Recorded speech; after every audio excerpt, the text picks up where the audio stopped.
everybody, we're back to do another streaming with Doki Doki Literature Club.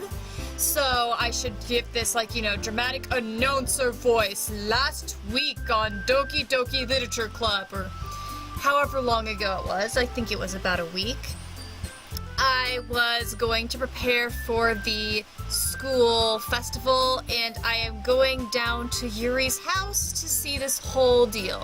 So that is all exciting for me. And yeah, I'm just gonna do a quick check. Okay, we're all good.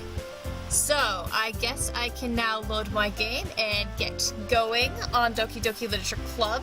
I'm excited. For some reason I feel that Yuri coming over to my place is going to be a great, exciting thing and a little bit of a game changer as far as how the game is progressing. In any rate, I do think this will be a major plot point, so I am excited about this as well. I'm not 100% sure how good my chat is going to be, because I am using a little bit of a different format than usual to look at my chat. I actually am using my cell phone this time because I do not have a dual monitor in this location. Oh, hello, Yuri. Glad for you to join. I am looking forward to this week, and I am glad that you're here too. So here we go. Let's load the game and see what happens. There's my mouse. Wow, that took me a while to find where my mouse went. Okay. Load game. And Thursday, January 11th. It's already Sunday. It's Tuesday, but whatever. Here we go. I've been getting increasingly anxious about Yuri's upcoming visit. I keep telling myself there's no reason to be nervous, but it doesn't help much. Yuri is clearly an introvert and also an intimate person in general. So excited for this. Here we go. Yuri, Tuesday was a day of days. Are you talking about this Tuesday, or just Tuesdays in general? I mean, I'm thinking of all these stupid Supernatural and Star Trek quotes about Tuesday right now, so trying not to pull those into this, but it's where the brain goes, right? Alright. Just this Tuesday for you. Alright. Well, sounds like that's been a bit of an adventure. Hopefully you get to be relaxing right now. Fingers crossed. Alright. So let's see. There's no doubt that she'll open up a little bit, but when it's just the two of us. Yay! Meanwhile, we've even been texting occasionally. She was extremely apprehensive at first, but it wasn't long before I was already learning more about her. This is great. Oh, Yuri, you relaxing and you made popcorn? Well, that does sound like a great thing to do. Nice. I am slightly chilly instead of relaxing, so hence the jacket plus the blanket and everything. I actually sort of live life wandering around the house in a blanket, so this isn't too unusual, but during streams I try to look a little bit more orderly. Today I just can't care. Go. But, putting Yuri aside, I haven't heard a thing from Sayori since she left club early the other day. Well, that isn't ominous at all. It's not like we text each other all the time or anything, but I've been worried about her in the back of my mind. Yeah, this is a little bit weird. Between what Sayori said and what Monica said, is it really okay for me to put Sayori's feelings aside when she might need me? I decide to visit Sayori before Yuri comes over. Good, good, good. Rather than asking, I simply tell her I'm coming over, much like we've done in the past. Once I reach Sayori's house, I knock on the door before entering it myself. Again, we used to play so often that we've made it a habit of simply entering each other's houses like we were family. I'm really curious to see what's happening. Part of me is apprehensive about what I'm gonna find. The house is quiet. Yep, okay, and the black screen is making me even more apprehensive. Sayori isn't anywhere on the first floor, so I assume she's up in her room. It's already strange of her not to run down and greet me. I am really suspicious right now. I head up to her bedroom where I finally find her. Sayori? And I don't see her face either. Why am I feeling apprehensive? Is it just me, overthinking this situation? Or what? I guess we see. Hi, Haddock. Okay, good. There you are. There you are. Good, good, good.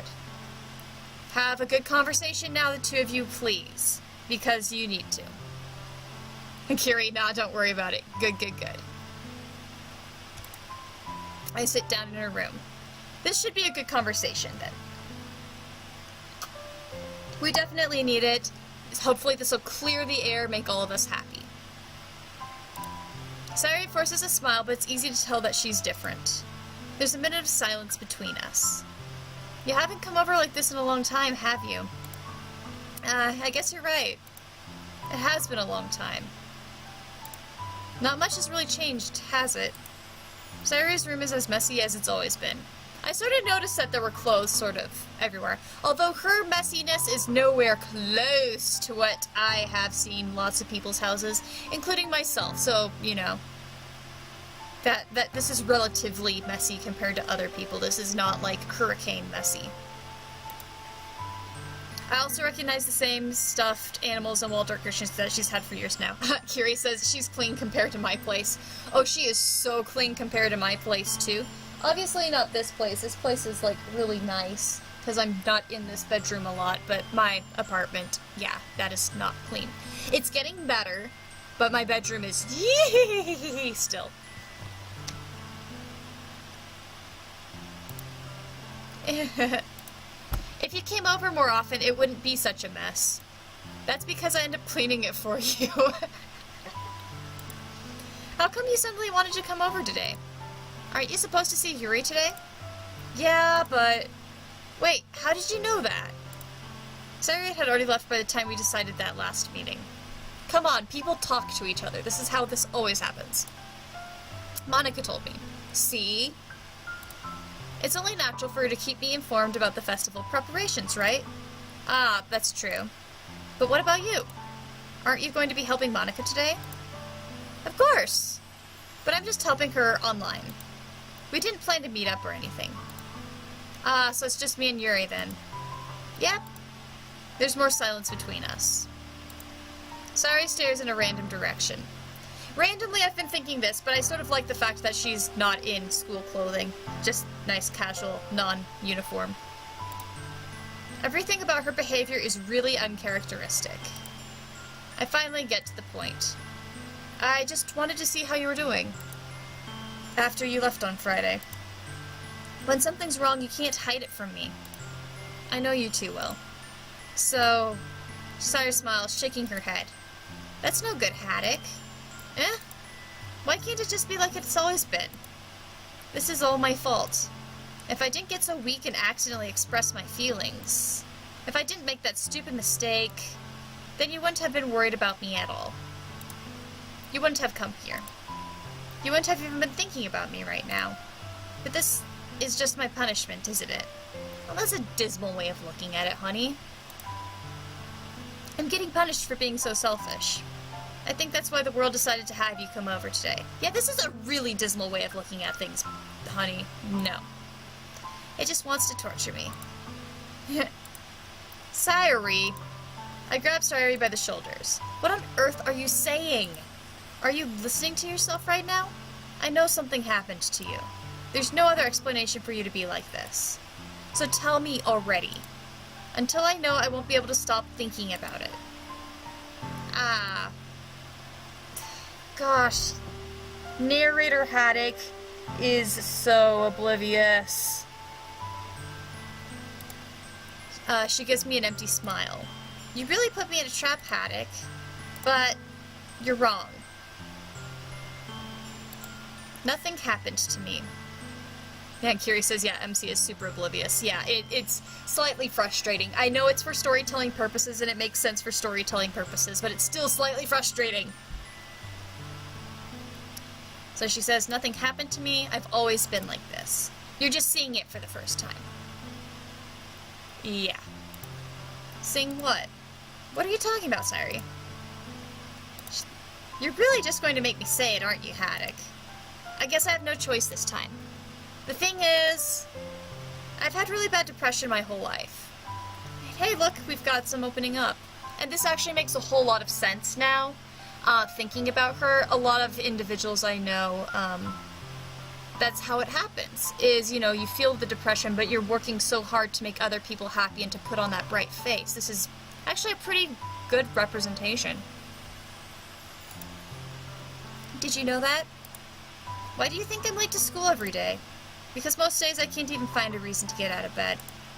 What reason is there to do anything when I fully know how worthless I am? Why go to school? Why eat? Why make friends? Why make other people put their energy and caring to waste by having them spend it on me? That's what it feels like.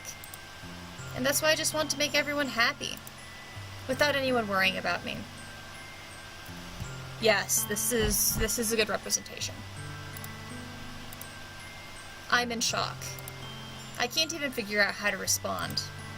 How is it possible that Sayori kept this from me the entire time that I've known her? Because you're oblivious.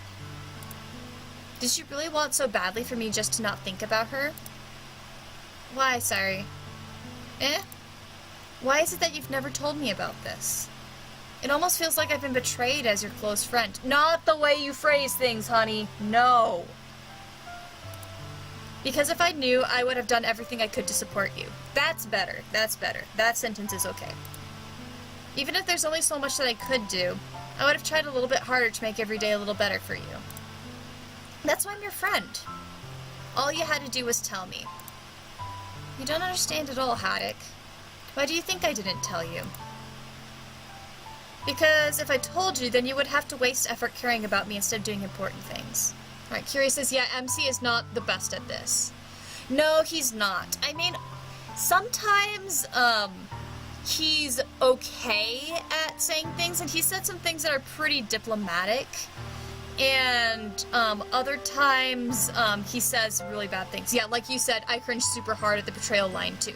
Yeah, that is exactly the sort of thing that you should never say to somebody in this situation. It's just going to make them feel more burdened, and make them feel worse about, who they are as a person. Feel worse for not having told you, feel worse for the fact that they're telling you, feel worse at the fact that now you know they're burdening you in their sense.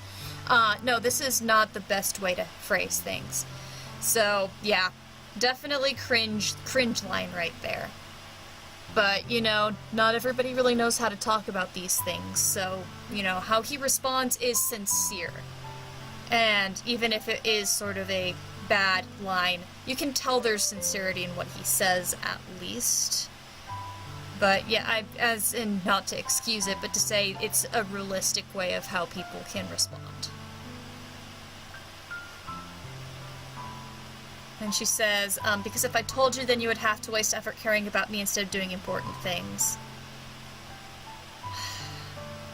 Lines like this always make me sad in real life, because I do care so much, and, you know, there's always that sense of, you know, in the depressive self, of, you know, other things are important, but us being together is not important, because she's really belittling herself in this sentence.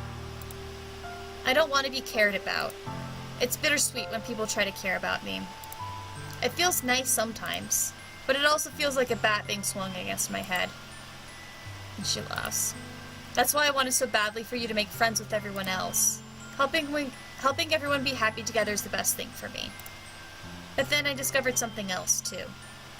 Confess that you have feelings for him so you guys can clean the air, honey. Seeing you make friends and get closer with everyone in the club, it feels like a spear going through my heart.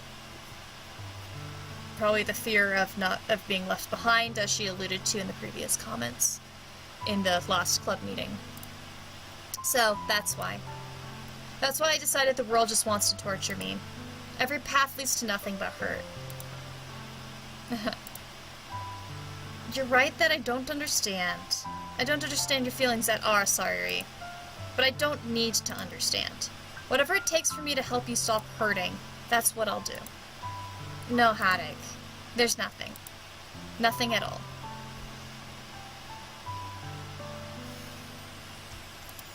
The only thing that could have helped us is if everything could be like it always was. But I was selfish. I finally showed you what a horrible person I am. I think what's really sad about this is how, how realistic this entire conversation feels for me. I've definitely seen a whole lot of people speak exactly like she's speaking now. Tears streaked down Sayori's face. I made you join the literature club because I was selfish, and I was punished by my heart hurting in a way that I couldn't understand. And now you came here and I made you hurt too. I'm just weak and selfish. That's all I am. Yeah, this is the blame yourself, put it on yourself sort of thing. And that's why I'm going to accept these punishments. Because I deserve every last one. Without thinking, I once again grab Sayori's shoulders. This time I pull her into a tight embrace. Ah. Haddock.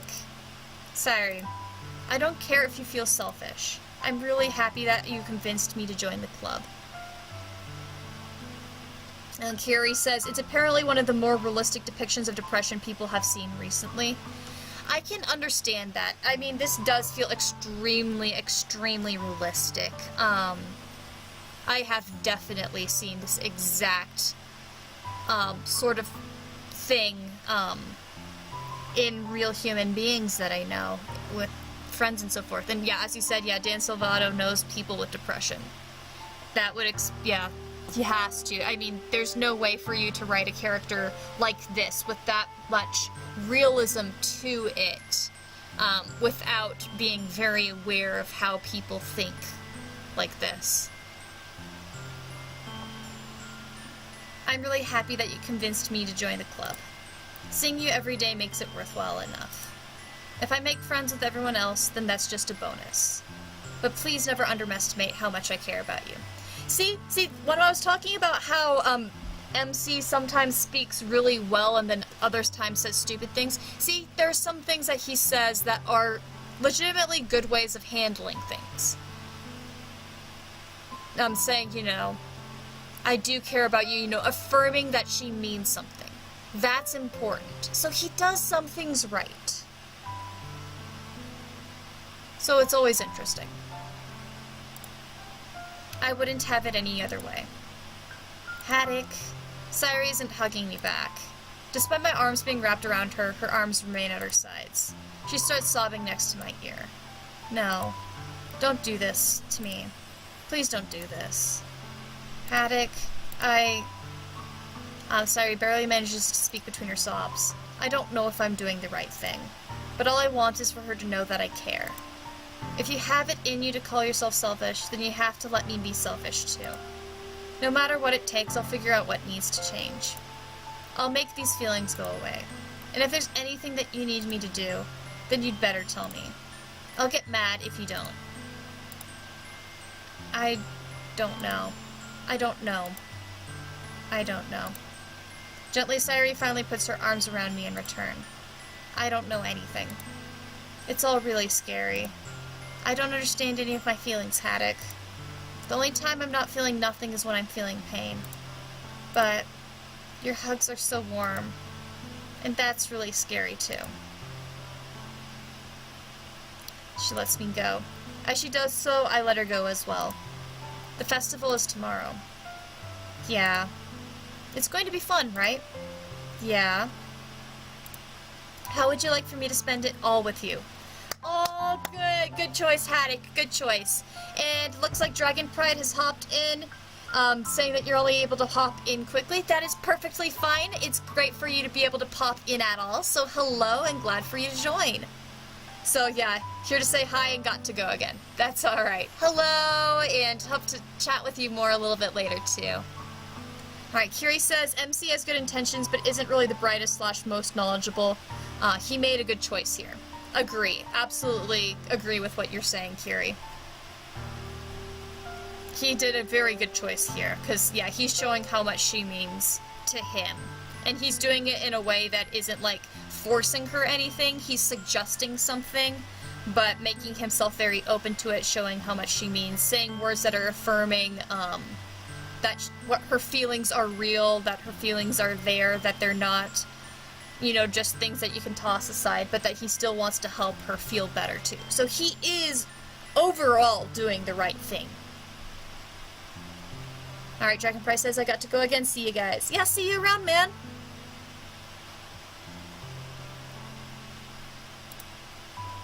Okay. So Sayori stumbles. It's what I want. I promise. I think that would be nice then. Yeah. Sayori wipes her eyes. If I could spend the whole day here, I would. Of all days, this has to be the one where I have other plans. Maybe I should cancel. No, don't. Please don't. If you did that, then I really wouldn't forgive you. But it's almost time for Yuri to meet me at my house. At the very least, do you want to come along and help out? Hey, Jilla! Hello, yes, we just talked to Sayori. If you missed the conversation, it's a very, very good one. It's where, Sayori mentions that, she has depression and, basically goes through and explains what's, going on with her emotional struggles. And it's a very good and realistic depiction of depression, so I'm glad that this conversation happened. Overall, Haddock did a pretty good job in how he responded. There were a few lines he said that made me cringe, but overall he did a pretty good job, and it looks like things are going to get better from here between the two of them. So, glad that they had this conversation. So yeah. Haddock says, at the very least, do you want me to come along and help out? It would be fun. To my surprise, Sayori shakes her head. I'm sorry. Angela says, I wish the player character could stay with Sayori. Yeah, that would be nice, but this is, very much in the vein of a visual novel. You know, we have very little choice, which is interesting.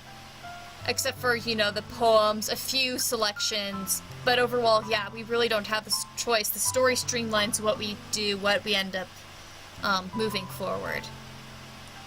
Yeah, Jill asks which lines in particular did I cringe over, and Curie answers, yeah, it's the one about it's betrayal that you didn't tell me you had depression, and she says, which is really not an okay thing to see. Yeah, that's exactly it, yeah. You do not phrase things that way, yeah. Sayori says, I'm sorry. I don't know if that would be very good for me today. You understand, right? It's kind of hard for me to fully understand, but I'm trying my hardest. It's okay. Don't worry too much about it. I'll see you tomorrow, okay? Alright. I look forward to it. Okay, there we go. I say goodbye to Sayori and exit her house. On the way home, I find myself still feeling uneasy. But it's hard for me to keep thinking about it when Yuri is about to come over too. I think Sayori's right. I shouldn't be worrying too much, and we're definitely going to have a great time tomorrow. I should just focus on what's ahead of me. So Jala says, too much Kyon in the PC. Player character, stay with Sayori. Get her help. She needs you. He did it. I'm sort of both minds. Like, you know, considering my own personal experiences, I would have been like Sayori in the sense of I would have felt comforted that someone came over and stopped by, but wouldn't want them to be held up. In some ways, that would make me feel worse too. So I would feel like I'd gotten the help that I needed there through his visit and would have been fine to see him go. And honestly would have needed the time personally to myself as well. He did give her an offer for her to come along. She said that it probably wouldn't be the best for her today. And I think that is fair, so I don't think that he made a really terrible choice with this. So I don't think that he made a bad choice at all, given that she hasn't demonstrated any, like, clearly dangerous lines of where she is right now, or that she's, at a breaking point currently. If anything, his, visit is going to make her day a little bit better. I mean, of course, everybody is different, and you have to really gauge it and be, you know, thoughtful of it. But, yeah. And Jella says, yo, no, it's not terrible, I understand why. But yeah, I get what you mean, too, about it would be nice to have a little bit more choice as well, even beyond the limitations.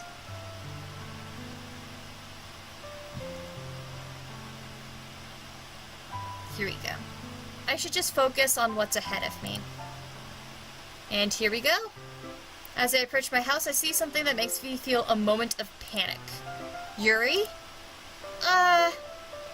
And there she is in casual clothes as well. Thank goodness. You're a little early. Of course she is. I'm sorry I wasn't home yet. Were you waiting a long time? No, I just got here. But I started to get really nervous when nobody answered the doorbell. You always could have texted me. If I had known, I would have reassured you and hurried more on my way home. Yeah, as Curie says, the downside to visual novels is that there are some choices you want to make and you can't because you don't entirely control the MC. Yeah, that's the interesting thing about visual novels, is there's so little choice in that. Especially from someone like me who is so used to the RPG and plays more RPGs than visual novels. But of course I've accepted that this is what it is. And of course it is still very fun, it's just not my usual playing type, where usually I'm used to a little bit more control with the RPG.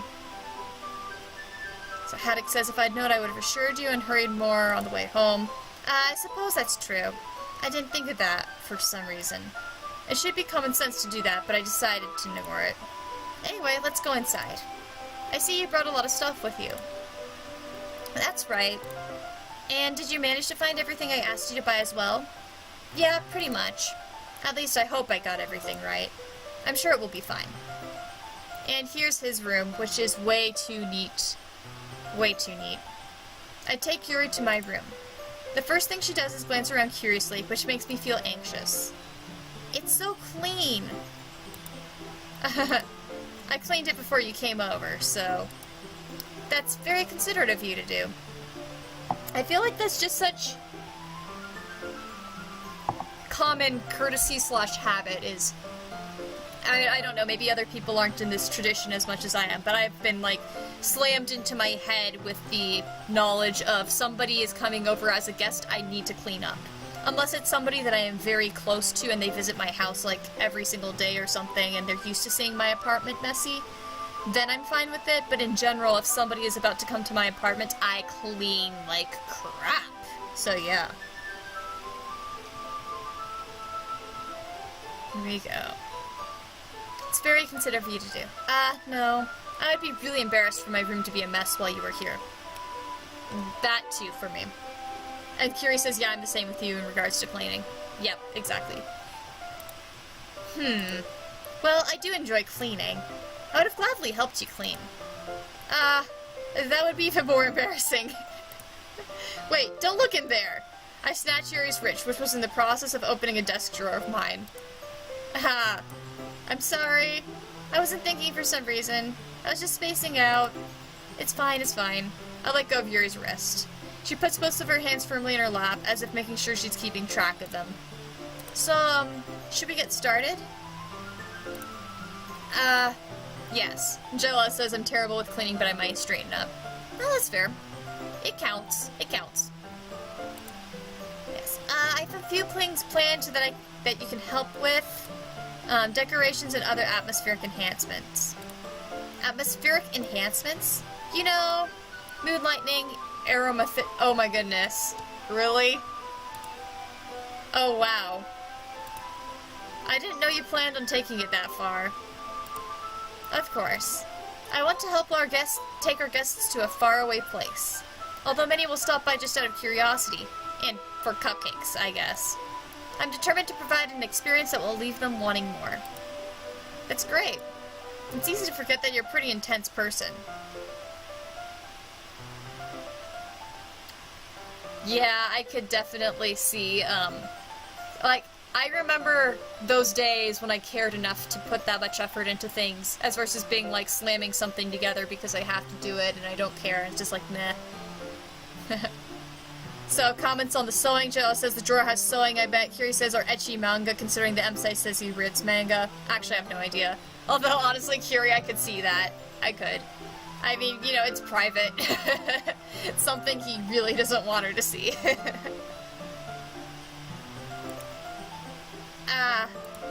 Intense? I guess it's the best way to put it. Is that a bad thing? No, not at all. It's something that I like about you, actually. Is that so? That makes me feel relieved. And kind of happy. Yeah, no need to be anxious. You can relax a little. Relax. I brought some things for relaxation. I was going to use them during the poetry event. Oh yeah? Like what? Let's see. She rummages through her bag, she pulls out a few candles and wooden cylinder-shaped object. I did some shopping on the way here, so I happen to have these in my bag. I plan to cover the windows in black paper and use the candles to light the room. I think that would be amazing, don't you? Man, you are fancy! Yeah, that would be really neat. Also, why am I not surprised that she loves candles? What's that wooden thing, though? Oh, this? It's a diffuser for essential oils. How familiar are you with aromatherapy? I'm not very good at saying that word. Aromatherapy. Not familiar at all. Oh, is that so? It's one of my favorite contributors to a positive atmosphere. Depending on the oils and herbs you choose, you can change the mood of the air itself. You can even feel it permeate through your body. Relaxation, positive energy, romance, reflection. It's almost like magic. Yuri takes a cylinder and pushes a switch on the bottom. In just a moment, a thin ray of vapor begins to spout through a small hole on the top. Wow, it smells wonderful. What kind of mood is that one for? This is a jasmine essential oil. It smells a little sweet and flowery, right? Yeah, that's a good way to describe it. I chose jasmine for the event because it provides more than relaxation. Jasmine enhances your emotions and helps you feel them flow through your body. Kiri says, I've honestly been using scented candles lately, surprisingly helpful for stress relief or just relaxing. So I love candles. I also am someone who just loves smelling candles without lighting them, so I don't tend to light them that often. But lately I've been lighting my candles a little bit more too. There is something very relaxing about them. I don't have a very good sense of smell even though my candles are scented. But regardless, even the light flickering and a little bit of the candle smell definitely is a little bit of a stress reliever to me too. You said, yeah, I like having a place that smells like freshly baked cinnamon rolls. Nice. My favorite candle scent is vanilla. Like if you get that really rich vanilla smell, that's just like, oh, that's good stuff. Those are my favorite candles, although I'm pretty happy sticking my nose near any candle, so long as it's not burning and, you know, catching my nose on fire. Candles are so wonderful. You feel warmer and your heart pounds more heavily. Don't you think that would be perfect for sharing our poems? It does sound suitable, but you seem to know a lot about this, so I'll trust your opinion with anything. Yuri smiles gently, clearly enjoying herself. Yay, she's happy. She again reaches into her bag and pulls out several spools of thin ribbon. What are those for? So Kiri says one of your favorites smells like blackberry jam. So that sounds like you have cinnamon rolls and blackberry jam. Is your go-to candle scent like food? Haddock asks, what are those for? Well, did you purchase the origami paper I asked you to get? Yeah, I have it over here. We won't be using the paper for folding origami. What I'd like to do is write a different word on each paper. We'll need about 100 of them. Oh yeah? What will those be used for? Well, I'm going to cut pieces of ribbon to hang from the doorway of the classroom. Then we can fasten the paper onto the ribbon to create a doorway curtain. Wouldn't that be beautiful? It would also catch the eye of those passing by the room. It may attract some to peek inside. And Kiri says, I like baked good type scents, basically, or spices. Nice. Joa says you have vanilla. I'm somebody who, interestingly, for my candles, I prefer to stay away from food items. I guess vanilla is an exception. I tend to like things like, certain types of flowers, like lilacs or something like that, or some of the watery candles can smell good too if they do those right. Or spices. I like the spices too a lot. Spice stuff. Alright, and Noel, I can't read it very clearly, so I'm sorry if I read your name wrong since my screen's a little tiny for the chat. But Noel, Noelun123 says hello. Hello to you too, and welcome to the stream. We're in the middle of Yuri visiting my house. Woot woot! Alright, and she says it may attract someone to peek inside. It is sort of a cool idea. I was actually hoping that she would have people actually do an activity together. Since you'd write a word on a sheet of paper, or the origami paper, it'd be really cool if you wrote a bunch of things together, mixed them together, and then try to write a poem together as a group activity with all the different words. That would be sort of an interactive component, but I think that could be sort of entertaining. Haddock says, that's really creative. I had no idea you'd be so good at this, Yuri. Is that so? Well, I suppose I do get a little intense, as you'd put it. Yuri giggles with red cheeks. Is it just me, or is she more relaxed when it's just the two of us? She is being pretty relaxed for her, which is nice to see. Or maybe it's the excitement she feels from sharing something that she enjoys. Here's a marker, Haddock. You can write any characters you want. I'll help you once you finish cutting the ribbons. Alright. Sitting on the floor together, the two of us get to work. I carefully draw a different character on each paper, doing my best to manage my bad handwriting. I knew he was going to have bad handwriting. I just knew it. Yuri unravels a long strand of red ribbon to her desired length. Then she reaches into her bag once more and pulls out a pocket knife. Eh? The knife is strangely beautiful. The silver handle has an intricate pattern of waves etched into it. Well, that does sound pretty cool. You've got a fancy knife. I want to see this. I love knives. The blade itself is gently tinted blue. That's no ordinary pocket knife. It looks really fancy. Sounds fancy. Well... Embarrassed, Yuri looks away. What is it? You're going to think it's weird. Yuri, whatever it is, I have no reason to judge. To each their own, you know? If you promise you won't be weirded out. Yeah, I promise. Alright. The thing is, I'm kind of into knives. Okay, like, why is this character like the embodiment of me? Why is she the embodiment of me? Like, aside from being too, self-doubting, I'm not that, but, like, her interests, her poetry style, her... Like, why? How? Oh, dear Thor. Joa says you don't trust the music. I do at the moment. I don't feel like anything's bad gonna happen in this scene. But, guess we'll see.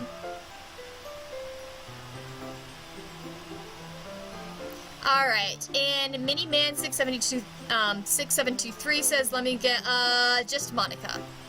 Alright, hello, welcome to the chat. I feel like I should mention, since there are some people who are here right now who haven't joined my streams before, and thank you so much for coming. Just a heads up that this is a game that I have not played before, and I am playing Doki Doki Literature Club 100% without spoilers. So, if anybody wants to make comments, please feel free to do so. Obviously, I love talking to you guys, and I love seeing what you have to think, but please don't make anything that's even slightly hinted at what might happen future in the game. Even if you say something like, oh, you'll see this in the future sort of thing, just be aware that I don't want any hints at all about what might happen next. So, yeah, just so you know, I'm going into this completely unspoiled, and I want to stay 100% unspoiled so that whenever things do happen, I will be completely surprised. So, yeah. And Curie says it's pretty nice and relaxing just working on a project together. Yeah, that's what I'm feeling like right now. Of course, I know that something's gonna happen in this game eventually, but my senses say that this scene right now is nice, pure, and safe. Anyway, back on topic. Yuri talks about being into knives, and she is awesome. So, yay.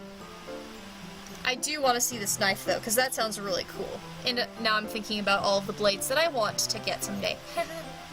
Okay. So she says they're just so pretty. I can't help it. I don't know what it is.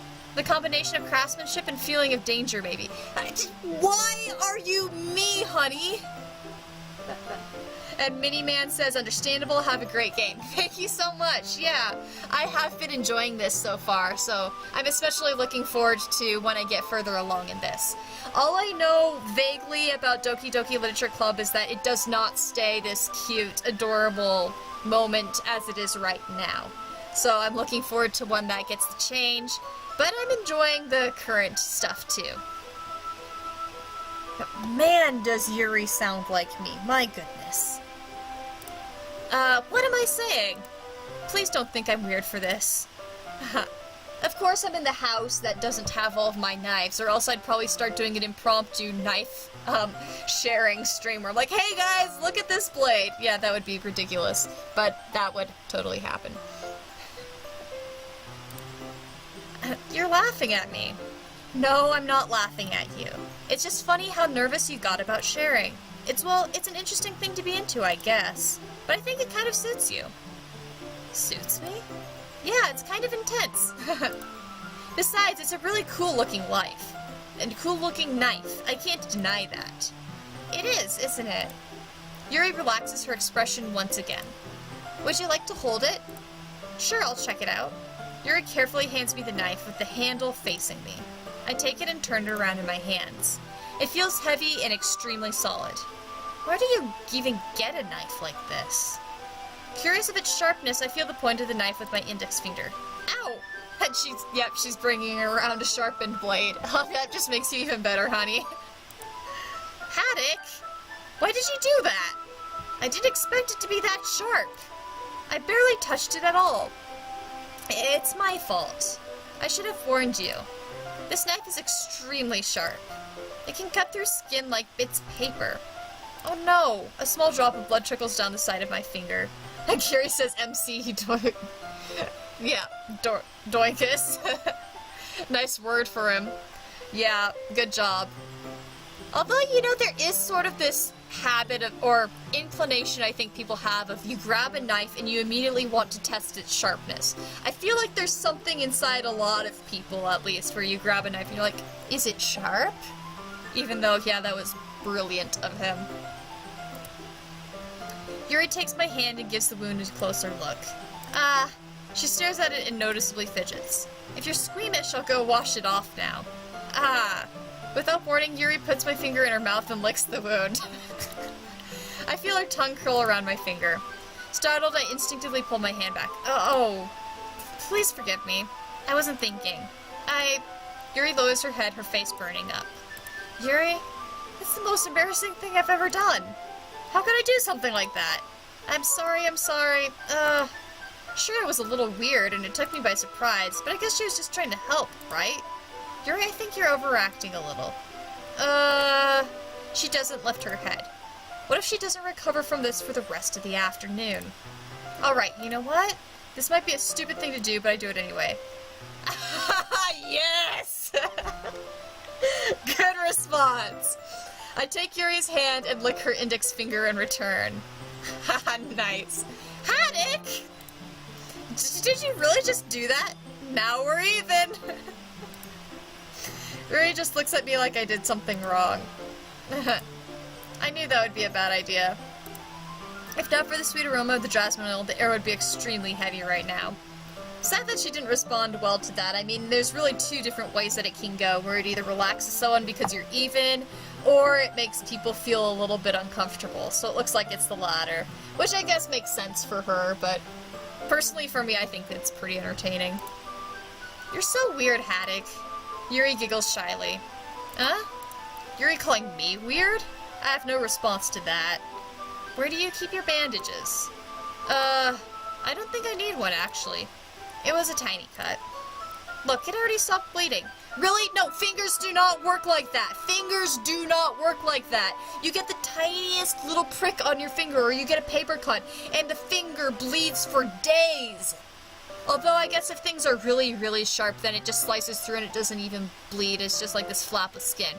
But still, I'm so used to stupid finger injuries, just the tiniest little niches, just not ever stop bleeding. JLS says not for you, oddly enough.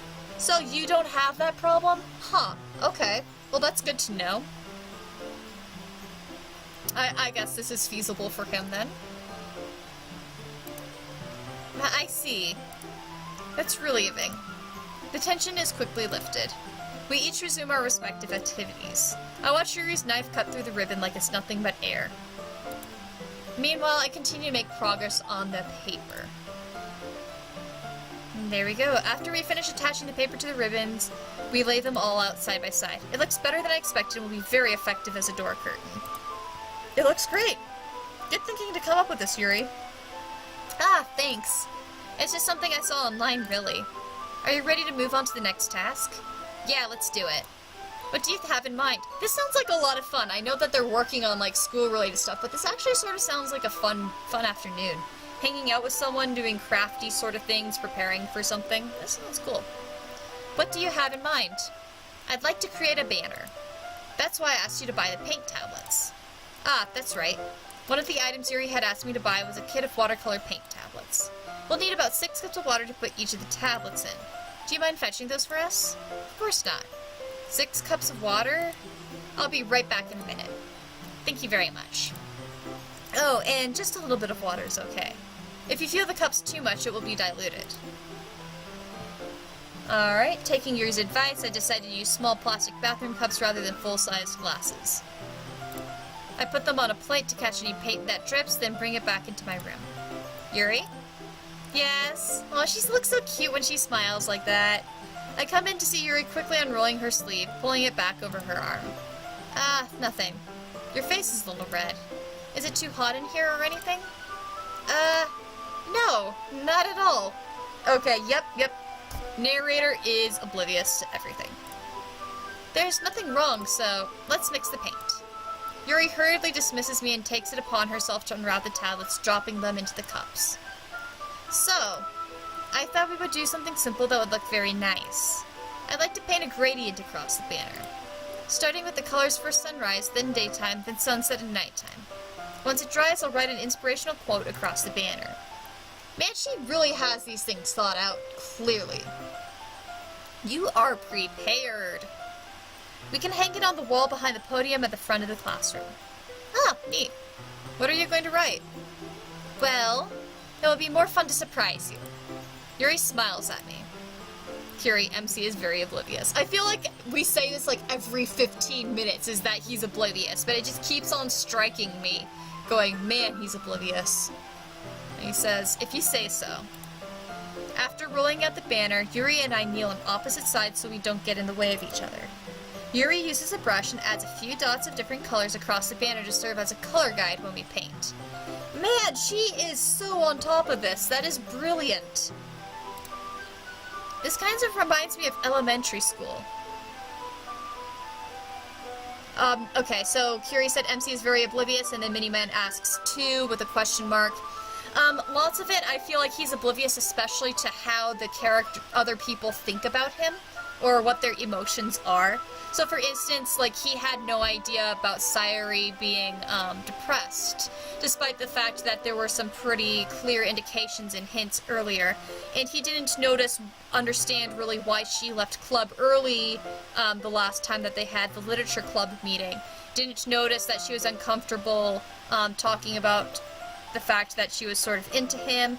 He is very oblivious about Yuri's interest in him, etc. Anytime that a girl becomes flustered because of attraction, he just cannot pick it up. He's very oblivious to a whole lot of the emotional states of people, especially when it's their relation to him. I mean, even with the case of Sayori, you know, with the depression, he didn't notice because she's always happy around him. He, of course, you know, that's all putting it into perspective, but, you know, the fact that she was, like, in the literature club, people were talking about, you know, that's just around you, that's not all the kinds, like, for him, that should have been a hint that just passed over his head, sort of thing. Or the fact that Sayori, once she started getting uncomfortable talking to him, he should have figured that out. He really should have figured a lot of these things out. Oh well. It's the story, it's who he is, it works. It helps lead the story along, and it actually gives the story an extra layer of implication, which is sort of interesting. There's a lot of things I've noticed in here that aren't said outright, which is sort of interesting. Alright, and he says, this kind of reminds me of elementary school. Painting on a banner with watercolors feels a lot like the art class projects we had back then. It's relaxing. I'm sorry if this feels too childish. No, I didn't mean that at all. It's kind of fun, you know.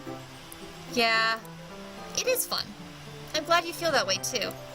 Yuri stops painting for a moment, thinking to herself. For me, I don't need to go out and do crazy things to have fun. In fact, I usually don't even want to. I just like when I can spend time with one other person. And again, Yuri sounds exactly like me. Even if it's something simple, like reading, it doesn't even matter if we don't talk much. Just having a friend next to me makes me feel a little bit nicer. I think that's all it takes for me to be happy. Is that so? Even if Yuri and I are quite different, I can understand where she's coming from. I feel that way about things like anime and games, where simply sharing the experience with someone can make me happy. I think I feel the same way. Connecting moment. Yuri smiles gently. I knew you'd understand. Yuri leans over the banner to grab an unused paintbrush, but I move at the same time, causing my head to bump into hers. Yeah. Sorry. Yuri reels back and I quickly lift my hands in surprise. Are you hurt? No, I'm not hurt. It just startled me, that's all. Sorry, I should have asked you to get it for me. It's not your fault. Your face. There are droplets of paint on Yuri's face and neck. I was wondering, I didn't say anything, but whenever I do craft projects, I always get something on me in a part of the body that should not have that thing on it. So like one time I was gluing something. I was just, doing some crafting for a cosplay and I was gluing things together. And I managed to also glue my foot to the floor. I can paint something down on a table and the paint will get on my face. With this, I was wondering, did they have something under the banner so that he doesn't get paint on the floor? Are they going to get paint on their hands or something? Here we go. Here is the paint. And JLS says, is it water paint? Water shouldn't be an issue. Yeah, it is water-based paint. So at least it's easy to clean off and so forth. But I'm just sort of sitting here going, of course we have to have paint splatter somewhere. This is paint. And it's crafting. Crafts are messy. At least if you're me and have the, amazing superpower of getting stuff everywhere. There we go. So Yuri said, okay, so there's droplets of paint on Yuri's face and neck. Is there something on my face? Yeah, I accidentally got paint on you. Sorry, it's totally my fault. I'll get a towel right away. I rush out and fetch a small towel, then I dampen it with hot water. I return to my room and kneel down in front of her. Oh, look at the picture. We get a picture this time. Showing more romantic bonding! Here. I pat down Yuri's face and neck with the towel. Is something wrong? It's hot. I just didn't expect it. Sorry. I didn't want to use cold water.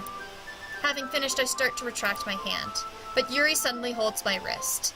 Totally thought that would happen. We're gonna hold hands. Or close enough to. Hand to arm, whatever. Wait. Just for a little longer. It feels really nice. I keep my hand still against Yuri's neck. She looks into my eyes.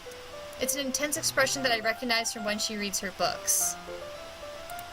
Almost as if she's lost in a daze, enveloped by her own thoughts. She breathes gently, half through slightly parted lips. Oh, here we go! Maybe. I mean, with her, I'm not surprised that the romance is going slowly, but maybe! What is happening? Is it the aroma of the jasmine oil giving me this dizzy feeling? No! No, it's not, narrator! Miniman asks, why though? Why though what? Sorry. Yuri's gentle fingers wrapped around my wrists send a tingling sensation through my arm. And suddenly, her face seems to be much closer to mine than it was just a moment ago.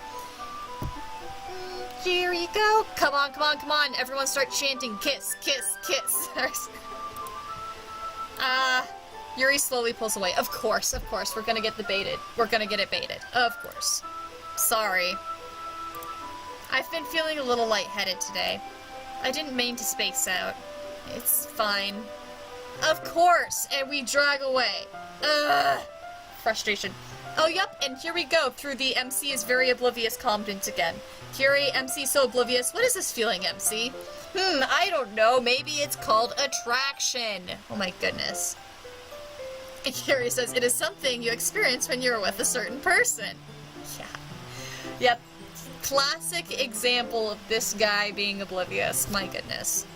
Granted, when I was in high school, I almost had that level of obliviousness. Not quite that bad, but there have been times where I have been oblivious to romantic interests, either on my end or someone being interested in me. There's definitely an art to it sometimes, but I feel like at this point in time, this idiot should have figured this out if you were almost at a point where you were kissing. Alright. The moment is over as soon as it began. Yuri picks up her brush again, but her movements seem clumsier, like she's unable to focus. I remain silent, forced to ignore the event that just transpired. I hesitantly retrieve my own brush and continue following Yuri's example. That should do it. I finish filling the night sky with white dots that look like stars. Looking at the banner as a whole, it's very pretty and natural looking. I think it came out better than I expected. I'm really happy with the results. Yeah, me too. Are you going to add the lettering now? Not yet. It needs to dry first. That's true, but won't that take a while? Well, perhaps it would be best to leave it here, then have you bring it in the morning. I can do the lettering in the classroom before our event starts. Is that okay? That's totally fine. Wonderful. In that case, I don't think there's anything more for us to do here. Phew. You say that like you're glad it's over. Was I wrong to assume that you were at least enjoying yourself a little bit? No, it's not that. I'm just glad that we managed to get everything done. I see. I am too. I was a little concerned about time. I need to start making dinner soon. So you don't have any time left? I was secretly hoping we would have extra time after finishing work. Same, darn it! But of course not. Well... Yuri thinks to herself. I think it would be too irresponsible of me to wait much longer. I'm sorry. I was hoping there would be more time as well. It's probably my fault. Sorry for being such a slow worker. No, it's not your fault at all. And the important thing is that we got everything done, right? Yeah. So, I shouldn't be disappointed, or anything. Gathering all her things, Yuri seems to look a little downcast. I understand why. It sounded like she rarely gets the opportunity to spend time with friends in a relaxed environment. It's probably true.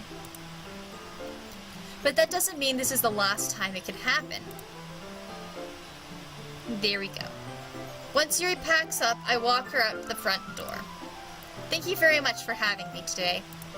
No problem. I'm glad I was able to help. Just let me know if there's anything else you need me to bring for tomorrow. I will. Well then, Yuri fidgets. I guess I'll see you tomorrow. Wait, I kind of say that without thinking. About today. It's fine that we didn't have as much time as we wanted. Because we can do this again. Whenever you want, you can come over, or we can go out somewhere. I forget you don't like going out much. As I stumble over my words, Yuri simply smiles bashfully. Anyway, you know what I'm trying to say, so... You're very thoughtful, Haddock. Mini-Man, I love your comment. By relaxing, you mean licking fingers and almost a kiss. I love how you phrase that. Yeah, exactly. Maybe next time you can lick more fingers and actually kiss. Although I'm sure that they probably shouldn't get in the habit of licking each other's fingers. Unless they're like eating a messy meal together or something and, you know, licking off the other person's hands to get the sauce off or whatever. I don't know. But yeah. Relaxing. And yeah, Yuri, they can just hang out. And those are honestly some of the best things. It's fun to go out with people, it is, but it's also great to be able to just like chill in the same room as someone, and maybe sometimes not even have too much of a plan, just sort of being in the same room with each other can be great. You never know what will happen either, especially in the case of these two, I guess. Yuri takes a step closer to me, then briefly squeezes my hand. I kind of like that about you. Oop, we gotta zoom in, zoom in. Well, how am I supposed to respond to that? But I don't even get the chance, as Yuri suddenly pulls back. Sayori? Oh, yep, she pulls back. This game baiting you! Sayori? Eh? Ah! Oh, there she is! And look, everyone's dressed in casual clothing and they look adorable. Hi, Haddock. Sayori? Just now we weren't... It's okay, Haddock. I just stopped by to say hi. Well, it's nice to see you. I'm sorry, but I'm already on my way to leave. Oh, really? That's too bad. Sorry. But we'll all be together at the festival tomorrow, so that's fine, right? Of course. Sayori beams. Yeah, so I'll see you tomorrow. Oh, that animation. Whoop! She zooms off. Clearly embarrassed, Yuri hurries off. Sayori waves goodbye after her. Sayori? I thought you didn't want to come over today. Miniman, oh, I thought you were farther in the game. Yeah, I'm not very far into the game, honestly. So this is, we're just about preparing for the festival. I've been to maybe 3-4 poetry club meetings. And then I just had my first conversation with Sayori about her depression. So yeah, this is how far I am into the game. I don't know how far into the game that actually is, but yeah, it's where I am. If you need me to clarify any more about where I am, I'm totally happy to. Sorry, well, I tried staying in my room, but my imagination was being really mean to me. So I had to come here and see it for myself. See what? What are you talking about? Oh, oblivious! I feel like you know what I should do? I should do a drinking game for every single time that narrator Haddock is oblivious. So here, I've got water. Drinking game. Seriously. What are you talking about? You know, how much fun you were having with Yuri. And how close you got to her. It makes me really happy. Carrie, sometimes I want to smack MC over the head with a pie. Yes, there we go. Do something. That you've made such good friends. Friends? We're getting to the non-friends stage fairly soon. That's all that matters to me. Tears start to fall down Sayori's face. That's all that matters to me. Why am I feeling this way, Haddock? I'm supposed to be happy for you. Why does it feel like my heart is splitting in half? It hurts so much. Hug her again, hug her. Everything hurts so much. This would be so much better if I could just disappear. Sorry, don't say that. It's true, Haddock. I have bad feelings about this now. I was hoping that their last conversation was going to settle things a little bit more for them and make things a little better. Now I am slightly less sure. If I wasn't here, then you wouldn't have to waste your sympathy on me. You wouldn't have to put up with me being selfish. Oh man. Poor dear. Monica was right. I should just... Monica was right? What did Monica say? Monica? Monica's right about what? Sayori? What I said before is true. I'm not going to let this continue. Caring about you like this isn't the burden your mind is making it out to be. It's something that makes me happy. It's something that I wouldn't trade for anything else. So even if it takes another lifetime, I'm going to be by your side until you don't feel any more pain. But... Sayori looks away. I put a hand on her shoulder to reassure her. I'm scared, Haddock. I'm really scared. My brain is getting very uncomfortable with the phrase, I'm scared. Because I know what that can mean. What are you scared of, Sayori? I'm scared that I might like you more than you like me. That makes sense. Sayori, it's true, isn't it? I was weak and started to like you too much. I did this to myself. Haddock, I like you so much that I want to die. That's how I feel. And that's enough, Sayori. I don't want you to hurt anymore. I slide my hand down Sayori's arm and squeeze her hand in my own. Do you remember how I said I would always know what's best for you? Do you still believe me? Wordlessly, Sayori nods. Even if you don't understand all of your own feelings, I know what you need the most right now. And that's what I'm going to give to you. Oh. Oh.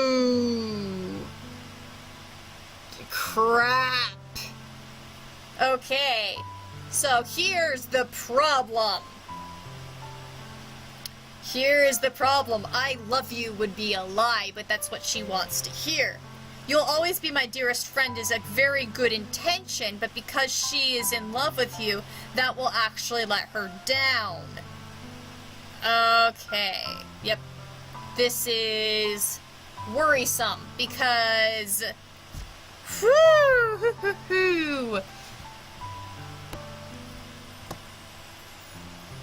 Angela says neither is necessarily a lie. The thing is, I love, and the PC could be in love with Sayori. Yes, you can be, but and you said there are hints either way. Here's the thing: is I am not playing as a romance to Sayori. I am personally playing with the interest of making me have a romance with Yuri. That's what I've been doing. I've been chasing after Yuri, as you've seen me do in the previous streams. So in my personal attempts, in the parts where I have volition as narrator Haddock, I have played it as Yuri is my love interest and Sayori is a friend. So in my case, it would be a lie in how I've been playing it. And I think that, yeah, and Joe says it depends on how you feel, Haddock. Yeah, that's exactly what it is. And the way that I feel is I love you would be deception. Miniman says just lie. And that's what I am planning on doing. I just have to, like, as soon as I saw the 2 dialogue options, I know I'll pick You'll Always Be My Dearest Friend. I know this is not going to go over well. Because, as Kiri says, MC does not have the best choice in words.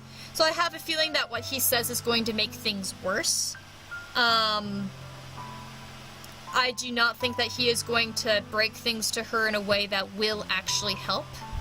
It does need to be said. It does. And in these sorts of conversations, you would have to do that. But you have to do it in a way that's very affirming to how much you care about that person.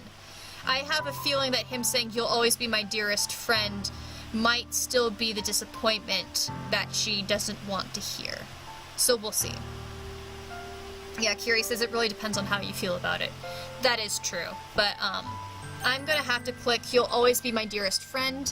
I'm picking lots of choices in this game that I know aren't 100% the best choices, but I am doing it because I am romancing Yuri, goddammit, and because I love you is not where I want to go, and it would be a lie in my personal interpretation of my playthrough. So, yeah. Angela says that's the replay value. It absolutely is, yeah. This game does have replay value, I can definitely tell. I don't know if I'll be doing replays right away, but I'll check out to see what the other options are, at least reading up on it, maybe. But here we go. You'll always be my dearest friend. This is what we're selecting. You'll always be my dearest friend. And here comes whatever happens. What you need most is for things to be like they've always been. Monica told me the truth. She told me how much happier you seemed after I joined the club. I know you're struggling with some really difficult feelings right now, but please trust me that I know what's best and what will make you happy in the end. I promise I'll help get things back to the way they were. I see. Sayori forces a smile through an incredibly pained expression. Is that what it feels like to get stabbed in the chest? I should write a poem about this. Sayori. It's okay. Kiri says if it helps, I was romancing Yuri and I chose the dearest friend option too. That feels like something that, yeah, I'm not surprised that you did that. That makes sense, yeah. Guess I'll have to see what the I love you thing would end up doing, just out of curiosity sometime. I should have saved right before then. Oh well! Here, I'll do a quick save.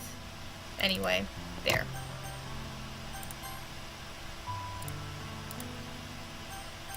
There we go. It's okay. This is just my punishment. Remember? Yeah, his words did not help her. For being so selfish. So please don't worry about these stupid feelings. I know you're right.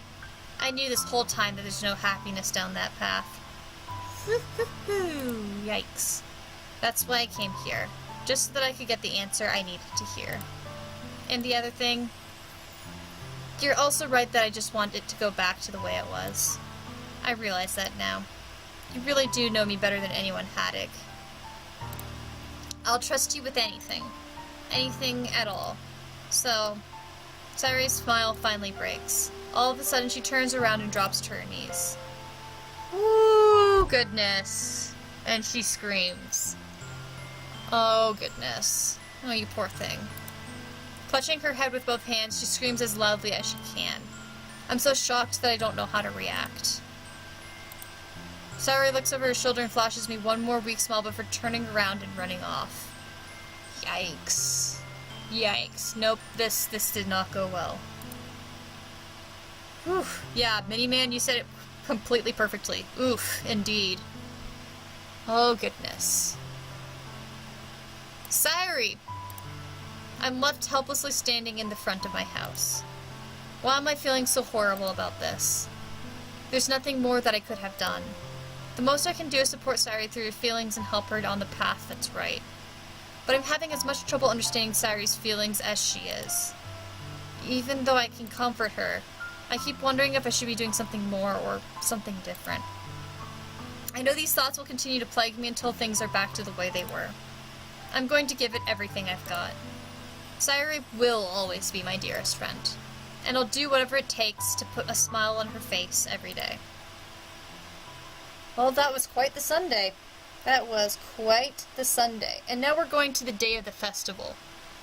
Alright, let's see how much my voice can keep doing it. Streaming, of course, always really tires the vocal cords. Alright. Here we go, day of the festival. This will be interesting. It's the day of the festival. Of all days, I expected this to be the one where I'd be walking to school with Sayori. But Sayori isn't answering her phone. She really is a realistic depiction of depression, though. I do appreciate that in this story. I consider going to her house to wake her up, but decide that's a little too much. Meanwhile, the preparations for the event should be nearly complete. The banner Yuri and I painted is dry, and I gently rolled it up to take it with me. She sent me a pleasant text reminding me not to forget anything, and I reassured her. Funnily enough, I probably feel the same way as Natsuki about the event. I'm more excited for it to be over so I can spend time with Sayori and Yuri at the festival. Assuming Sayori even shows up. But knowing Monika, I'm sure the event will be great, too. Haddock! You're the first one here. Thanks for being early. That's funny, I thought at least Yuri would be here by now. Monika is placing little booklets on each of the desks in the classroom. They must be the ones she prepared that has all the poems we're performing. In the end, I found a random poem online that I thought Monika would like and submitted it.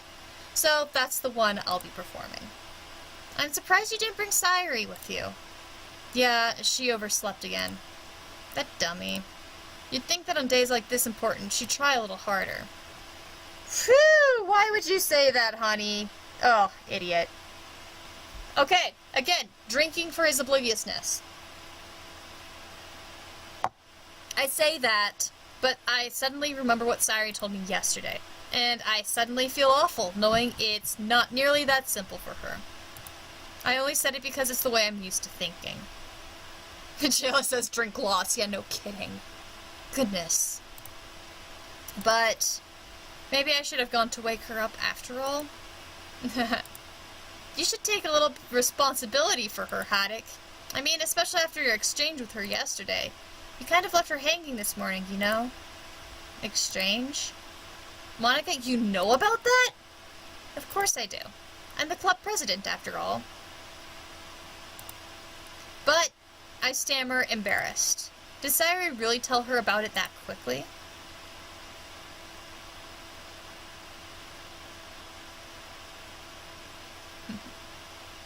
About how I basically turned down her confession? That makes me really seem like the bad guy here. But I'm the one who knows what's best for her, right? And jeez. You don't know the full story at all, so don't worry. I probably know a lot more than you think. Huh? Monika is being as friendly as usual, but for some reason I felt a chill down my spine after hearing that. It's a comment that you can interpret as meta, maybe. Hey, do you want to check out the pamphlets? They came out really nice. Yeah, sure. I grabbed one of the pamphlets laid out on the desks. Oh yeah, they really did. Something like this will definitely help people take the club more seriously. Yeah, I thought so too. I flipped through the pages. Each member's poem is neatly printed on its own page, giving it an almost professional feel. I recognized Natsuki's and Yuri's poems from the ones they performed during our practice. What's this? I flipped to Sayori's poem. It's different from the one she practiced. Oh, did you write it this morning? It's one that I haven't read before. Oh, goodness. Oh, my goodness. Oh, my goodness. I assume you guys, even with my terrible resolution that I'm giving you guys through my streaming, because I have limited streaming capabilities, just, it's get out of my head written repeatedly. Get out of my head, get out of my head, get out of, oh my gosh. Holy crap. Oh my gosh. So it goes through that. Jayla, be a little careful. I know you're helping the people in the chat, but this is giving me, spoiler heads up that I asked not to do for me. So yeah, please be careful about that. I assume that anybody watching Doki Doki Literature Club knows that this is a game with trigger warnings already. So yeah, thank you for being so thoughtful of people, but please don't do that for me. So yeah, because I don't want to know. So yeah. What's so interesting about this is she's saying get out of my head repeatedly. It's all in one line, which helps get the sense of just rushing, slamming out of it. Then get out of, there's like right here at the very end of the paragraph, it's literally cut off. It's not a completed sentence. That's already interesting. And then get out of my head. She's using each one, boom, boom, boom, boom, boom, to get emphasis. And now we finally get, after a few breaks, some other new text. Get out of my head before I do what I know is best for you. Get out of my head before I listen to everything she said to me. Get out of my head before I show you how much I love you. Get out of my head before I finish writing this poem. But a poem is never actually finished. It just stops moving. Okay, I have suspicions. I will see if my suspicions are right.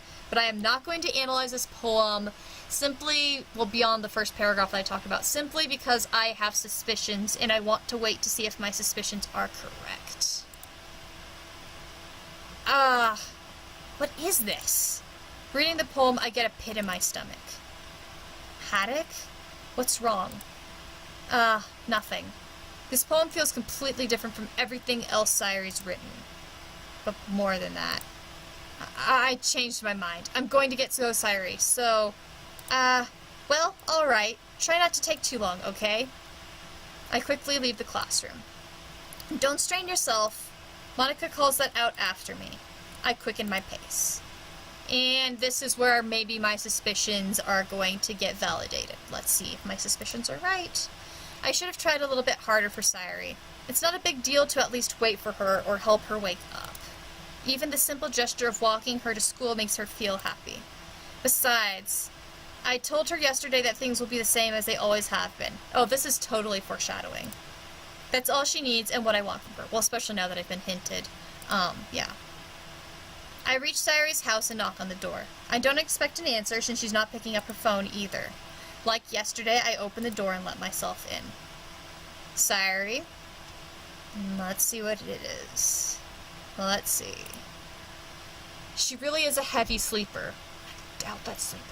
Okay. I swallow. I can't believe I ended up doing this after all. Waking her up in her own house. Isn't that more like something a boyfriend would do? In any case, it just feels right. Outside Sayori's room, I knock on her door. Sayori? In the black screen to add tension. Wake up, dummy. There's no response. I really didn't want to have to enter her room like this. Isn't it kind of a breach of privacy? But she really leaves me no choice. I gently opened the door. Holy crap. Oh my gosh. That was a jump. Holy crap. That was what I expected. Whew. Okay, musically, that was so well done. Did you hear that? It was the happy music, but off tune and just really sweetly done.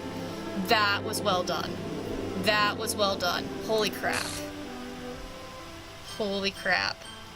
I totally expected this. That's what I was thinking. But dang. Whew. An exception has occurred. File game, script CHR, YP line, see trace back for details. History? Interesting. And Curie says, it definitely is one of the more recognizable tracks in the game. I might check that file. Yeah, that's what I was curious about. See, I was expecting blood, I wasn't expecting that, so that actually, the visual freaked me out. Did I jump? I felt me jump. Could you see me jump? Alright, and this is what I was expecting. I have been waiting for this game to go this route. And Curie says it's in your actual game directory. That makes sense. And Jill says this was actually the first footage I saw of the game. I'd seen hints online of people saying all deaths in this game, so I was suspecting that we would get a death. Gerald says we heard the jump. Oh gosh, yeah, I'm not surprised. Like, and I even knew it was coming. Like, I was sitting there going, you know, that poem is definitely something that you're gonna do right before suicide. I was right. Oh gosh. What the hell? What the hell? Is this a nightmare? It has to be. I just must say I love the visual effects that they've been doing. This sounds so distant of me to do, but they're doing a good job with the visual effects. Just the way that it's blurred and sort of fading and moving around, it gives that extra sense of surrealism. I also liked in that first scene it went to the flash of red quickly with an extra, with extra saturation. Yeah, whew, gosh. It has to be. This isn't real. There's no way this can be real. Sayori wouldn't do this. Oh, bloody hell. Everything was normal up until a few days ago. That's why I can't believe what my eyes are showing me. I suppressed the urge to vomit. Just yesterday. Yeah, Jill says, yeah, needs to cut her down. Yeah, you really need to, buddy. Although, understandably, you know, if you're in that much shock, you don't really think about that pragmatic little detail. Just yesterday, I told Sayori I would be there for her. I told her I know what's best and that everything will be okay. But then why... Why would she do this? How could I be so helpless? What did I do wrong? Turning down her confession? That has to have been what pushed her over the edge. Her agonized scream still echoes in my ears. Why did I do that to her when she needed me the most? And this is so realistic, too. I mean, you know, it hurts because it's so realistic. Is the first thing you do is, you look at the last choices that you made when you were the last time interacting with that individual, and you ask yourself, what could I have done differently? And you start blaming yourself, even when you think that you made the best choices at the time. As soon as I selected the, I want to be best friends with you, I sort of had a suspicion something like this would happen. Alright, Jilla says, wait, that doesn't gel with the poem. What do you mean? I'd be interested to hear what your thoughts are. And Curie says a poem doesn't end, it just stops moving. Yeah, exactly. Exactly. Exactly. Yeah, I was sort of sitting there and I wasn't expressing it because I was like, I can read this going two different ways, but I was pretty sure it was going to be this route.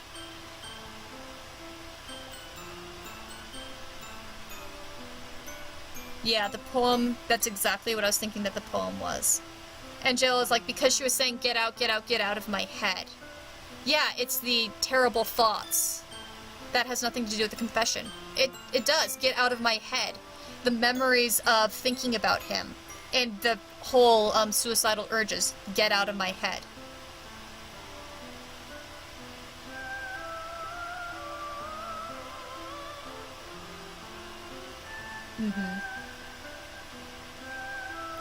Alright, why did I do that to her when she needed me the most?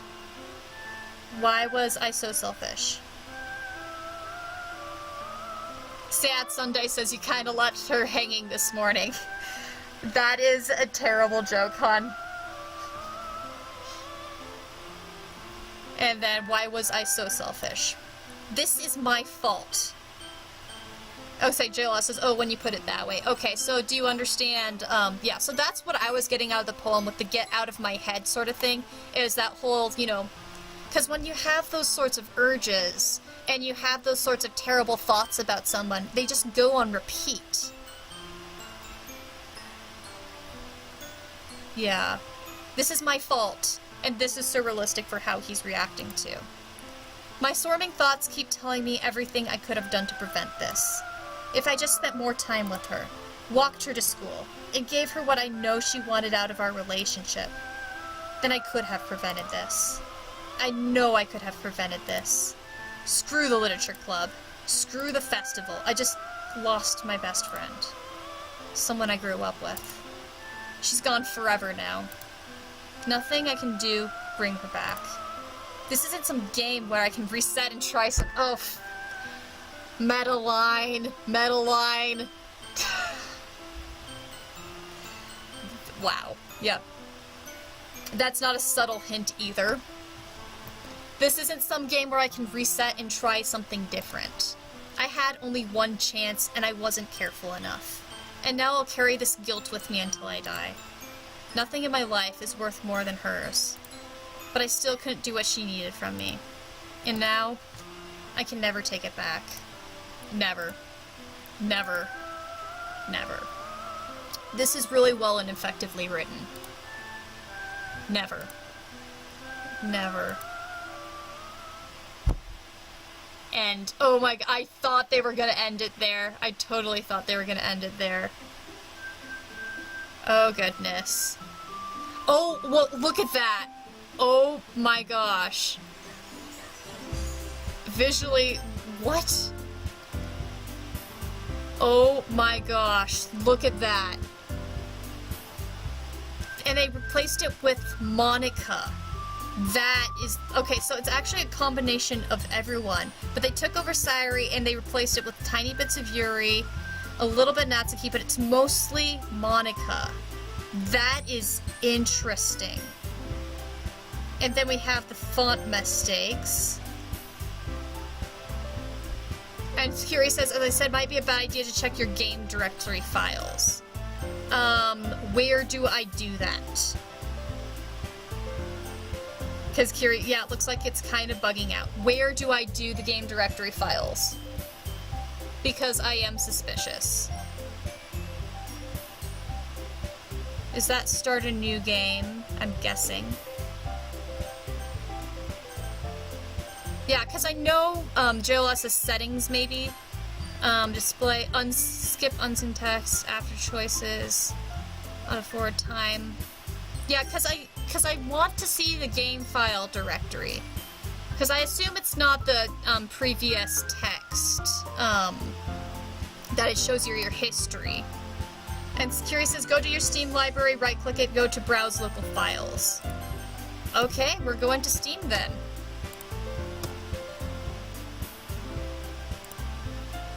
Library, games.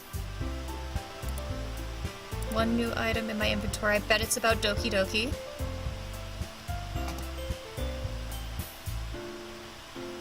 Oh, interesting. Okay. Games, Doki Doki. And chill on this, yeah, fucking cheerful music. Yeah, no kidding. Properties, then local files. Okay. Then Curie says, go browse local files. Okay. Happy Thoughts PNG. What? Oh my gosh. It's a drawing of her. Like that. Interesting.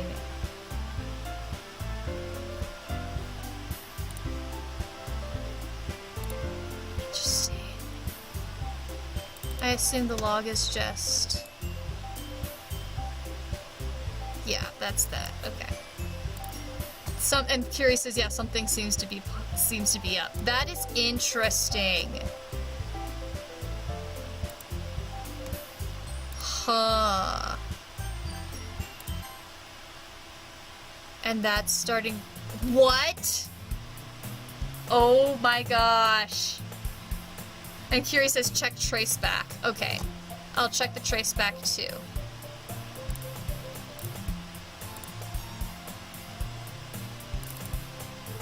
I'm sorry, but an uncaught exception occurred. Oh, look at that. Look at that.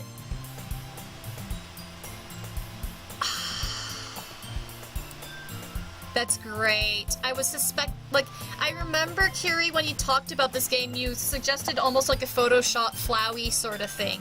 So I was expecting some sort of weird meta glitch in addition to character deaths. So I was expecting character deaths and a meta glitch. And it looks like this is finally happening. So this is what I've been waiting for with this game. Look at that. Look at that first. What? I see an annoying girl running towards me from the distance, waving her arms in the air like she's totally oblivious to any attention she might draw to herself. That girl is, oh my goodness. Look at this. You know, the kind of friend you'll never stop making. Look at this. Look at this. It's the text, as always, but every single time that it's supposed to be her name. Oh my gosh. Look at that. Oh my gosh. It's an ordinary school day like any other. Mornings. Oh my gosh. I always tell myself it's, yeah.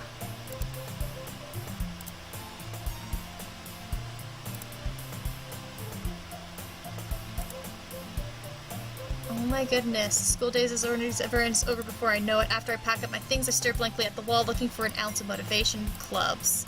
There really aren't any that interested me. Besides, most of them would probably be way too demanding for me to want to deal with. I guess I have no choice but to start with the anime club. Haddock. Look at that. Monica. And see, the story's happening differently because Sayori and I didn't talk about the clubs. Look at that. Monica. And JLS says, I'm so mad that the character can get Sayori to a hospital on Sunday or a clinic. Curie same, or that the NC didn't run after her, because JLS says it was a cry for help. Yeah, it's frustrating. But, you know, you can't write the MC making the right choices all the time. And JLS says, Monica, go away, we're trying to save Sayori. And Curie says, check the characters folder too. Alright. Oh, there's a characters folder. Monica, oh my gosh. Oh my gosh. Look at that. Dude. This is interesting. So yeah. This is ridiculous, because the character... I read through the history real quickly, so I'll pull this up. It says, I always tell myself it's about time I meet some girls or something like that, but I have no motivation to join any clubs. I'm perfectly content just getting by on the average, while spending my free time on games and anime. There's always the anime club, but it's not like there'd be any girls in it anyway. The school day is as ordinary as ever, and it's over before I know it. After I pack up my things, I stare blankly at the wall, looking for an ounce of motivation. Clubs. There really aren't any that interest me. Besides, most of them would probably be way too demanding for me to deal with. I guess I have no choice but to start with the anime club. Interesting. And so the story happens differently too. It's glitching out every single time that there's supposed to be Sayori. Interesting. Monica, oh my goodness, I totally didn't expect to see you here. It's been a while, right? Yeah, it has. Monica smiles sweetly. We do know each other. Well, we rarely talked, but we were in the same class last year. She's probably the most popular girl in class, smart, beautiful, athletic. Basically, completely out of my league. So, having her smile at me so gently feels a little... What did you come in here for, anyway? Oh, I've just been looking for supplies to use for my club. Do you know if there's any construction paper here? This is interesting. And it destroys all of my previous saves. Look at that. That is interesting. Huh. Do you know if there's any construction paper in here? Or markers? I like how they make this a little bit different, though, to change what I've experienced before, so it's not feeling like I'm repeating everything. Or markers. I guess you could check the closet. You're in the debate club, right? About that. I actually quit the debate club. Really? You quit? Yeah. To be honest, I can't stand all the politics around the major clubs. It feels like nothing but arguing about the budget and publicity and how to prepare for events. I'd much rather take something I personally enjoy and make something special out of it. In that case, what club did you decide to join? Actually, I'm starting a new one. A literature club. Whoa! Ah! I jumped again! I should know by now! Oh my gosh. A literature club. Literature? That sounds kind of dull. How many members do you have so far? Oh, this number's gonna be interesting. How many people are you gonna say? Are you gonna say, like, 3? It's kind of embarrassing, but there are only 3 of us so far. Look at that! Look at that! You erased her from the timeline. Oh my gosh. It's really hard to find new members for something that sounds so boring. Well, I can see that. But it's really not boring at all, you know? Literature can be anything. Reading, writing, poetry. I mean, one of my members even keeps her manga collection in the club room. Wait, really? JLS says, by the way, the Sayori suicide theme is called Sayonara. That is a clever play on words. And JLS says, Fly would enjoy this game. Yeah, no kidding. This is why I played this game. This is why I played this game, was to get something like this. Was to get me freaked out, surprised, and to be staring weirdly at glitches. This is exactly what I signed up for. Which sounds terrible, but it is. Alright, yeah, Curious says Flowey and Kara would enjoy this. Yeah. Haddock. Wait, really? Yeah, it's funny, right? She always insists that manga is literature, too. I mean, she's not wrong, I guess. And besides, a member's a member, right? Did Monica say she? Oh my gosh, she's going to this club just to check out women in this timeline. Oh my gosh. Hey, Haddock, by any chance, are you still looking for a club to join? I mean, I guess so, but in that case, is there any chance you could do me a big favor? I won't ask you to join, but if you could be at the very least visit my club, it would make me really happy. Alright, so yeah, continuing on with the Undertale conversation, Joel says, Kara, give the benefit of the doubt. There's a theory that they only became monstrous on genocide. And Curie says, yeah, I've seen that. It's really interesting to see the different interpretations of Kara. I can see them as a lot of different interpretations for when they were a kid. It sounds like, when they were an actual human before all the craziness started, that they had some problems going. That, I believe, is undeniable. You know, Azriel talked about how Kara was, pretty antisocial, how they hated humans. We know that Kara found the whole, poisoning incident with Asgore a little bit funny. It doesn't suggest that Kara was terrible and creepy and so forth, but, it does mean that Kara at least had problems even when they were a kid, you know. Understandably, probably, but Kara wasn't completely innocent. Though, yeah, of course, you know, how much we interpret Kara as a good versus bad person is very open to interpretation. And Curie says, and I gave the Gaster example when I told you about this.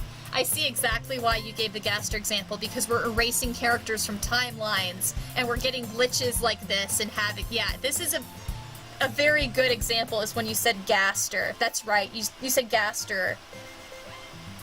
And I definitely see that. I could talk quite a bit about, parallels between Gaster and, what I'm seeing here right now, which is really cool. Alright, so Monica says, if you could at the very least visit my club, it would make me really happy. Please? Well, I guess I have no reason to refuse. Besides, how could I ever refuse someone like Monica? Sure, I guess I could check it out. Awesome! You're really sweet, Haddock, you know that? It's nothing, really. Shall we go, then? I'll look for the materials another time. You're more important. And thus today marks the day I sold my soul to Monica and her irresistible smile. Look at that. Swear and sold my soul again. Interesting line. Repeats the second time around, but this time instead of being about cupcakes, it's about Monica's smile. I typically follow Monica across the school and upstairs, a section of the school I rarely visit, being generally used for third-year classes and activities.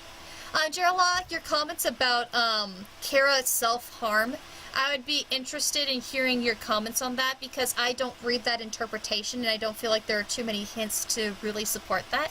But I would be interested to hear your thoughts about it at some other time, you know, chat back and forth about it. I would be interested to hear where you're reading that from, Kara.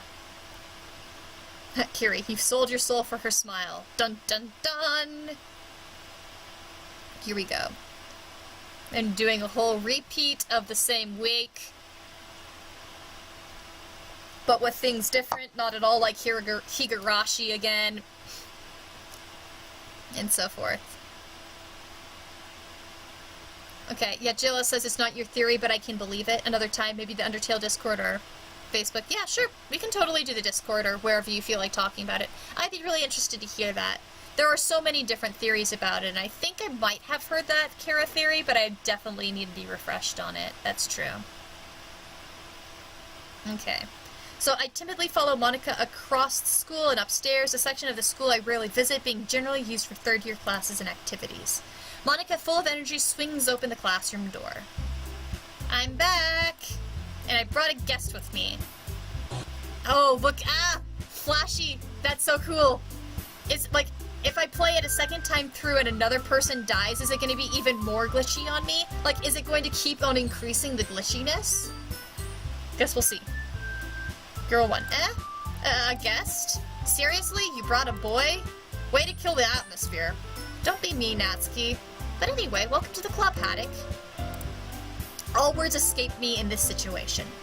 This club is full of incredibly cute girls.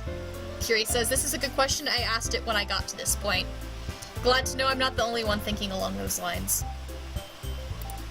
So, let me guess. You're Monica's boyfriend, right? What? No, I'm not. Natsuki. The girl with the sour attitude, whose name is apparently Natsuki, is one I don't recognize. Her small figure makes me think she's probably a first year. Anyway, this is Natsuki, energetic as usual. And this is Yuri, the vice president. It's nice to meet you. Yuri, who appears comparably more mature and timid, seems to have a hard time keeping up with someone like Natsuki. Yeah, it's nice to meet both of you. So, I ran into Haddock in a classroom and he decided to come check out the club. Isn't that great? Wait, Monica, didn't I tell you to let me know in advance before you brought anyone new? Kiri says check the back wall. Okay, so like there's lots of different posters and drawings. Oh my gosh! There's a picture of, oh my gosh. Since this is very terrible resolution, I assume most people have played this game, but maybe not all the way. It's a picture, it's that scene where I found Sayori, blah blah blah. Now I'm switching Higurashi news. Yeah, Sayori's picture is on the back wall. Holy crap, Yuri, that is interesting. I was wondering if background materials would change, and I sort of been peeping at them, but I did not notice that. Wow. Didn't I tell you to let me know in advance before you brought someone new? Blah blah blah. I was going to, well, you know, sorry. I didn't forget that, but I just happened to run into him. In that case, I should at least make some tea, right? Yeah, that would be great. Why don't you come sit down, Haddock? Kiri says, check all the details. I will watch then. I will watch. This is where this game is going to get really interesting to me. Not that I wasn't having fun before, but now this is starting to get into my element of, weirdness and little details and close analyzing scenes. This is gonna be totally me. Of course, it's almost 9:30 when I probably should stop the stream, but I'm just too into this right now. I have to keep going. Here we go. Why don't you come sit down, Haddock? The girls have a few desks arranged to form a table. Yuri walks down to the corner of the room and opens the closet. Meanwhile, Monika and Natsuki sit across from each other. Still feeling awkward, I take a seat next to Monika. So, I know you didn't really plan on coming here, but we'll make sure you feel right at home, okay? As president of the Literature Club, it's my duty to make the club fun and exciting for everyone. I'm surprised there are more people in the club yet. It must be hard to start a new club. You could put it that way. Not many people are very interested in putting out all the effort to start something brand new, especially when it's something that doesn't grab your attention, like literature. You have to work hard to convince people that you're both fun and worthwhile. But it makes school events like the festival that much more important. I'm confident that we can all really grow this club before we graduate. Right, Natsuki? Well, I guess. Natsuki reluctantly agrees. Such different girls, all interested in the same goal. Monika must have worked really hard just to find these two. So we are reusing and borrowing a lot of the dialogue before, but I'm guessing it's probably going to streamline it. Yuri returns to the table carrying a tea set. She carefully places a teacup in front of each of us before setting down the teapot in the middle. You keep a whole tea set in this classroom? Don't worry, the teachers gave us permission. After all, doesn't a hot cup of tea help you enjoy a good book? I guess. Don't let yourself get intimidated. Yuri's just trying to impress you. That's not... Insulted, Yuri looks away. I meant that, you know. I believe you. Well, tea and reading might not be a pastime for me, but I at least enjoy tea. I'm glad. Yuri faintly smiles to herself in relief. So, Haddock, what kinds of things do you like to read? Oh, well, considering how little I've read these past few years, I don't really have a good way of answering that. Manga? I mutter quietly to myself, half joking. Natsuki's head suddenly perks up. It looks like she wants to say something but keeps quiet. Not much of a reader, I guess. Well, that can change. What am I saying? I spoke without thinking after seeing Yuri's sad smile. Anyway, what about you, Yuri? Well, let's see. Yuri traces the rim of her teacup with her finger.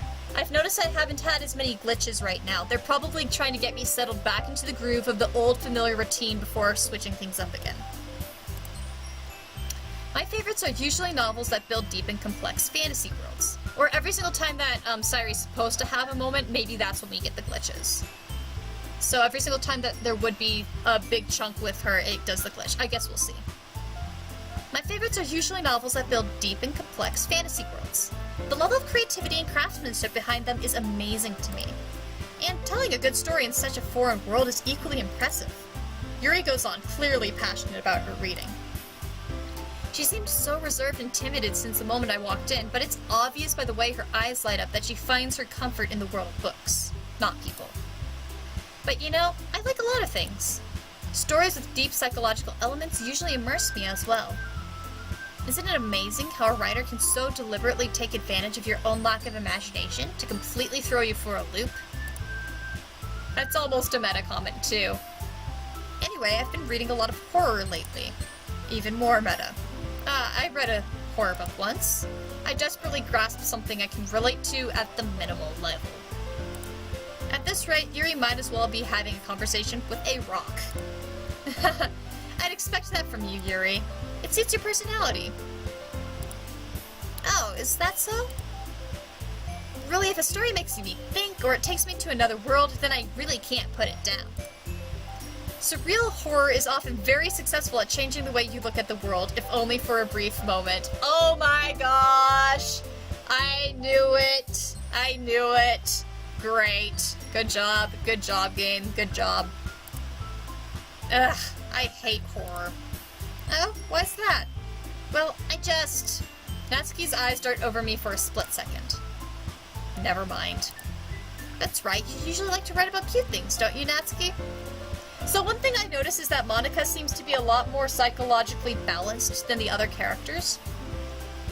So if I play this game through multiple times, does that mean that Monika's going to be the one who survives until the very end and she's going to do something weird?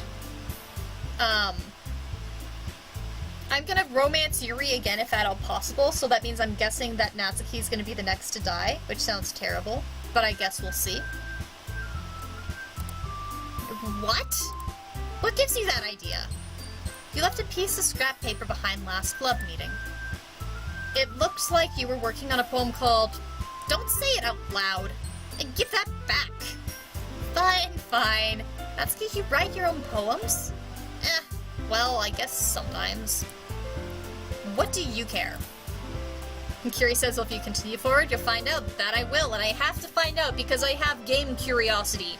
I have curiosity. Haddock says, I think that's impressive. Why don't you share them sometime? No! Natsuki averts her eyes. You wouldn't like them. Not a very confident writer yet? I understand how Natsuki feels. Sharing that level of writing takes more than just confidence.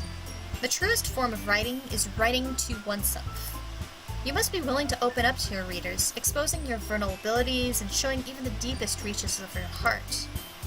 Do you have writing experience too, Yuri? Maybe if you share some of your work, you can set an example and help Natsuki feel comfortable enough to share hers. I guess it's the same for Yuri. We all sit in silence for a moment. Hey, I just got an idea. How about this?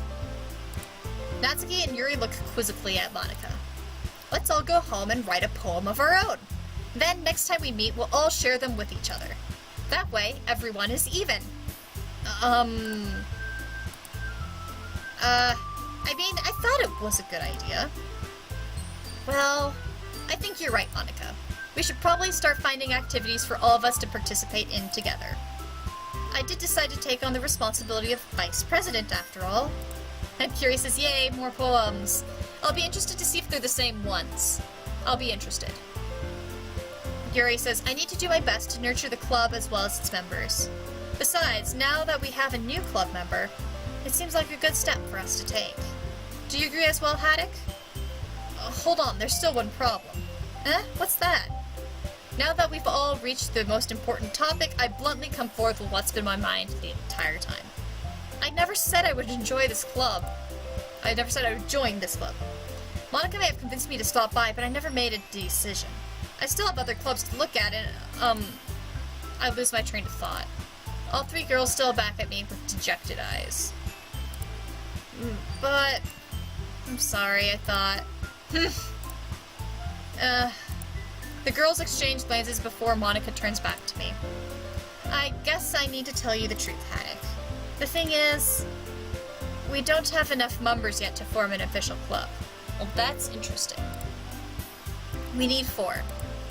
And I've been trying really, really hard to find new members. And if we don't find one more before the festival, I'm defenseless against these girls. How am I supposed to make a clear-headed decision when it's like this? I would feel terrible for letting everyone down in this situation. And besides, the club itself seems pretty relaxed. So if writing poems is the price I need to pay in order to spend every day with these beautiful girls... Right. Okay, I've decided then. I'll join the literature club. One by one, the girls' eyes light up. Oh my goodness, really? Do you really mean that, Haddock?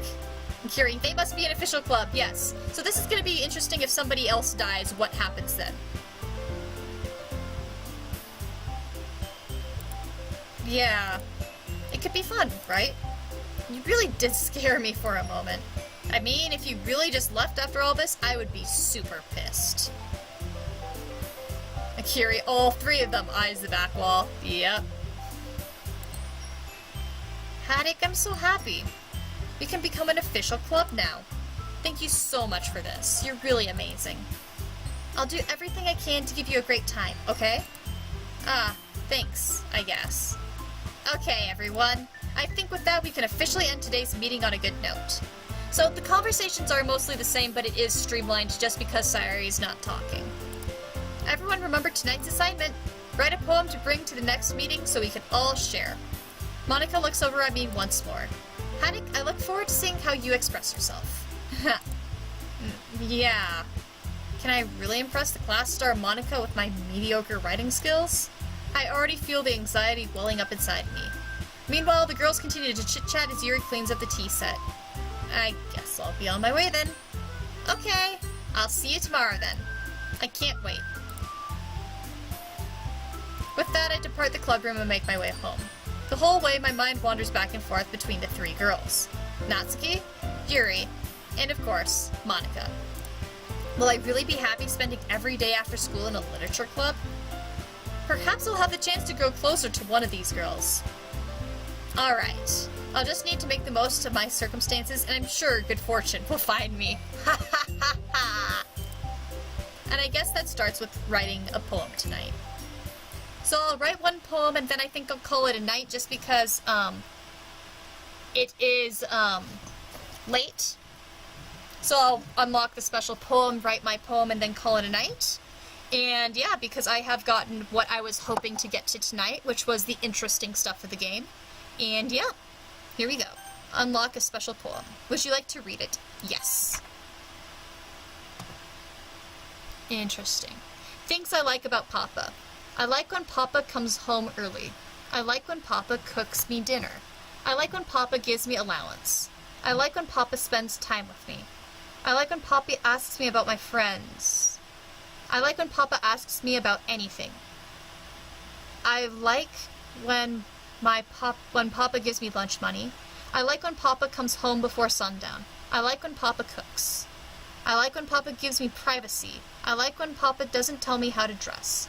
I like when Papa doesn't comment on my hobbies. I like when Papa comes home without waking me up. I like when Papa keeps food in the house. I like when Papa uses his inside voice. I like when Papa leaves my stuff alone. I like when Papa accidentally drops coins in the couch. I like when Papa is too tired to notice me. I like when Papa is too tired for anything. I like when Papa is too tired for anything. And Curie says, you've finally gotten to the heart of Doki Doki. Yes, I have, and yes, I am happy about that. This is, I'm curious about this special poem, especially why we get the dashes when we do. Because it's not exactly every single 4 lines. So the ones that have it is ask me about my friend when he cooks without waking me up and when too tired. Oh, I thought, okay, look. Papa asks me about my friends when Papa cooks. When Papa comes home without waking me up. When Papa is too tired for anything. Maybe I'm reading too much into this, but those are things that are all very related to Sayori. Just saying.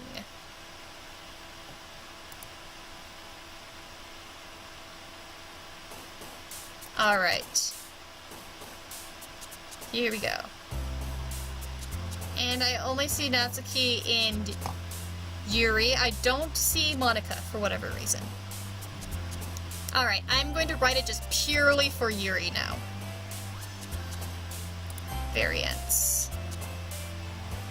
Fatality. Inferno. Vibrant. Unrequited. Embrace. Determination. Incongruent. Sensation, entropy, contamination after image, agonizing, unrestrained imagination, disarray, universe, ambient, ooh, heaven sent, disoriented. And Joa, it is interesting that it takes several hours of gameplay to get to the horrific stuff. It is, and that's what I like about it. Is, you know, it was a little bit longer than I expected to get to the horrific stuff, but it definitely has to lull you into a sense of calm before you get to it. I feel like there was enough foreboding that I did sort of get a sense that it was right the day of the festival I knew was going to be when crap hit the fan. But it definitely does do a good job of lulling you into it. And yeah, Curie says, well, if you think about it, you need to lull everyone into a sense of comfort. That's exactly it. Especially since it does say at the start this game has triggering content. So that is interesting. And Curie, yeah, with tons of foreshadowing. It really does.